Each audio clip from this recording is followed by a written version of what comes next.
Kahit magkalayo tayo, susuportahan kita. Kahit na nahihirapan ako nang wala ka sa tabi ko, susuportahan kita. Basta wag mo kami iiwan. Nagtitiwala ako, nagmamahal ako ng totoo. Oh, I love you, Daddy. Happy birthday. Gusto ko maging happy ka palagi. Hindi lang sa akin, sa mga bata, sa life mo, sa work mo, kasi deserve mo yan. Napakabuting lalaki nito, guys. Like, ipaglalaban ko talaga na mabuti siyang tao at sobrang professional pagdating sa lahat ng bagay. Palagi ko sasabihin, proud ako sa'yo. Thank you, mahal ko. Thank you for giving me such a lovely gift talaga, which is our family.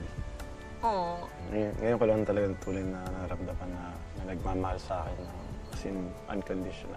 Thank you so much. Kaya sobrang speechless ako pati natatouch ako sa effort mo, sacrifice mo. Ako naluluha nga talaga ako. It's just thankful nga ako for you and the kids and for accepting me. Oh, ikaw ka tinanggap po rin ako. Bakit na tayo nag-iiyakan? Umiyak si Daddy. Oh, I love you so much, Mali. Paglalaban kita. Kahit ilang milyon pa rin sila. Ipaglalaban kita. Ipagmamalaki kita.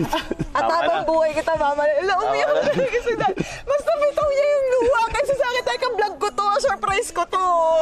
Naiyak si Daddy rin. Yung iyak na yan dahil sa saya. Deserve mo mahalin ng tama. Deserve natin parehas mahalin ng tama kasi masyadong unfair yung mundo. Ngayon na natagpuan na natin yung isa't isa. Sana ito na talaga yon, 'di ba? Sabay-sabay tayong mag-pray. Iwasan natin yung negative. Focus tayo sa kung ano yung talagang nangyayaring masaya sa buhay natin. I love you. Love you. Thank you so much.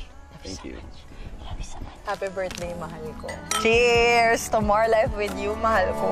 Ikaw aking musika.